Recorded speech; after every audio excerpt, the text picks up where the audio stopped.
इस बिल्ली ने मिलियंस में लोगों को मारा था यूरोप में, और यूरोप की तकरीबन आधी पॉपुलेशन इसी की वजह से साफ हो गई थी। इसके अलावा आपने बचपन में भी सुना होगा कि काली बिल्लियां नहुसत होती हैं और अगर वो आपका रास्ता काट लें तो आपके लिए अच्छा नहीं होता। ये बात आखिर किधर से शुरू हुई, क्यों लोग इनको नहुसत कहते हैं और किस तरह इन्होंने यूरोप की आधी पॉपुलेशन को साफ कर दिया, आए देखते हैं। ये बात है ईयर 1347 के अक्टूबर की। ब्लैक सी से 12 समुद्री जहाज इटली के सिसिली पोर्ट पर पहुंचते हैं। काफी देर गुजर जाती है, कोई बंदा भी जहाज से बाहर नहीं आता। आसपास के लोग हैरान होते हैं और वो फैसला करते हैं कि जहाज में जाकर चेक करते हैं। तो जब वो जहाज में जाते हैं तो शॉक हो जाते हैं। हर तरफ लाशों के ढेर पड़े हुए थे। लाशों के दरमियान कुछ लोग जिंदा थे, लेकिन वो भी अपनी आखिरी सांसें ले रहे थे। वहां पर मौजूद हर बंदा यही सवाल कर रहा था कि आखिर इतनी सारी मौतें कैसे हुई हैं। लेकिन उन सबको ये नहीं पता था कि ये हिस्ट्री के one of the greatest disaster की शुरुआत है। जहाज में मौजूद लोगों की पूरी स्किन पर बड़े बड़े काले पीप से भरे निशान थे। लाशों को जहाज से निकाल कर दफनाने का काम शुरू होता है और पूरे 2 दिन लगते हैं इसमें। जिन लोगों ने दफनाने में मदद की थी उन लोगों की स्किन पर भी ये काले निशान बनना शुरू हो गए थे। वो लोग भी बीमार हो गए थे और 7 दिन में उनकी मौत भी होना शुरू हो गई। कोई बंदा भी इन्फेक्टेड इंसान के कांटेक्ट में आता था तो उसकी स्किन पर भी ये काले निशान बन जाते थे और देखते ही देखते ये डिजीज पूरे इटली में फैलना शुरू हो गई। उस टाइम इस बीमारी का कोई इलाज नहीं था और इवन लोगों को ये तक नहीं पता था कि ये है क्या और फैल कैसे रही है। असल में ये ब्यूबोनिक प्लेग था और जिसको ये होता था उसकी मौत तो गारंटीड थी। इस प्लेग से लोग एक एक करके इन्फेक्टेड होते जा रहे थे और मरते जा रहे थे। लेकिन सवाल ये कि बीमारी आखिर पैदा हो कैसे रही थी। ये बीमारी होती थी इस छोटे से बैक्टीरिया से जिसका नाम था Yersinia pestis.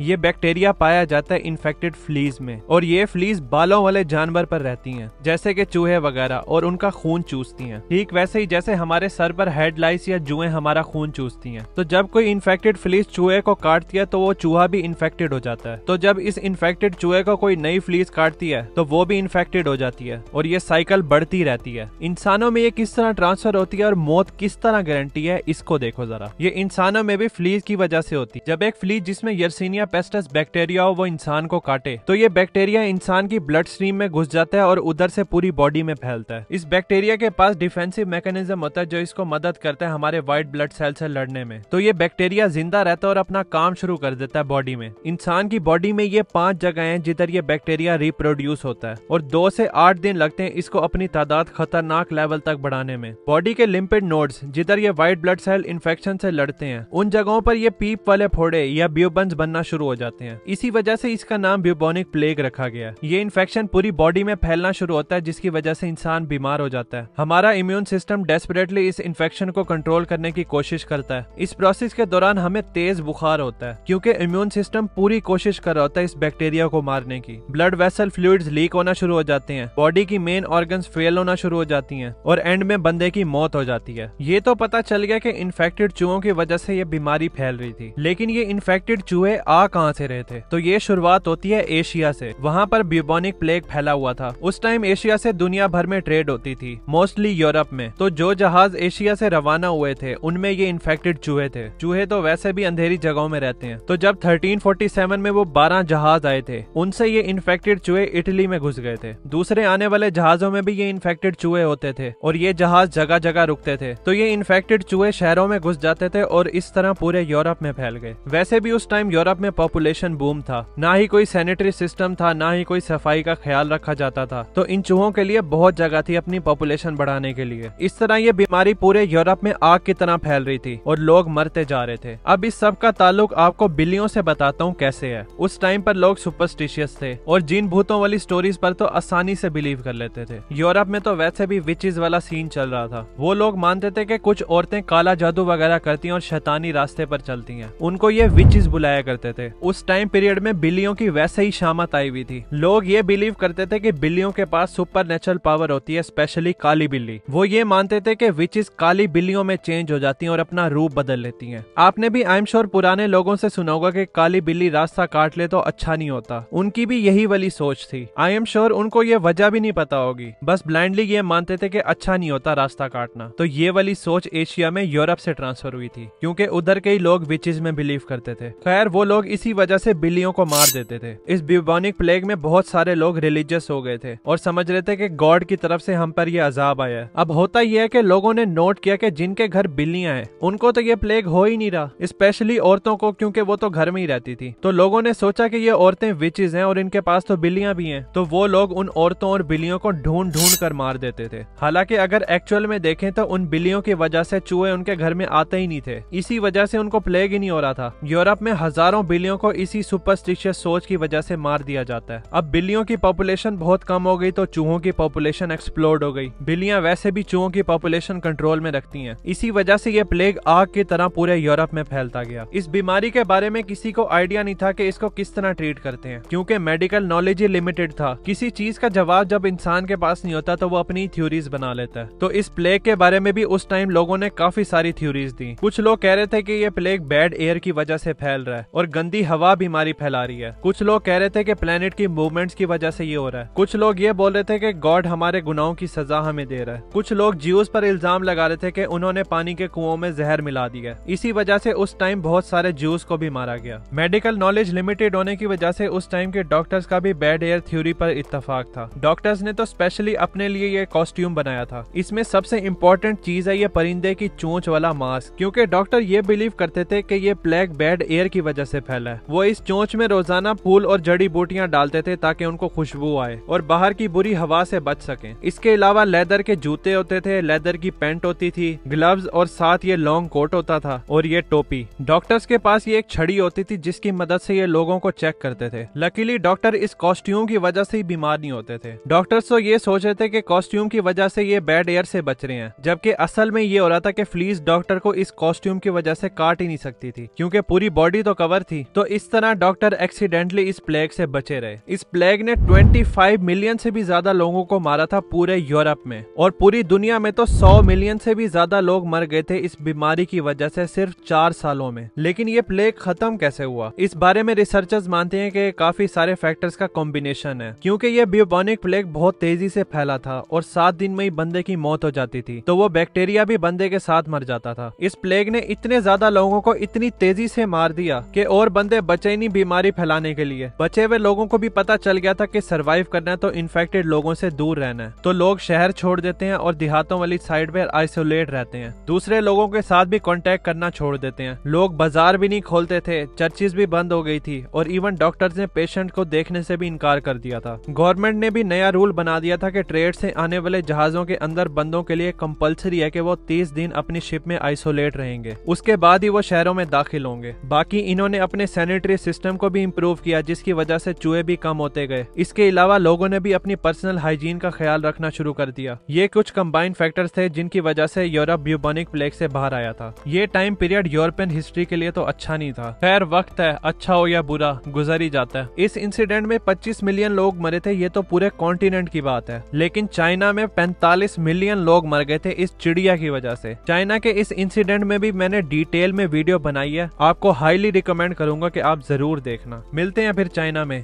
Thanks for watching.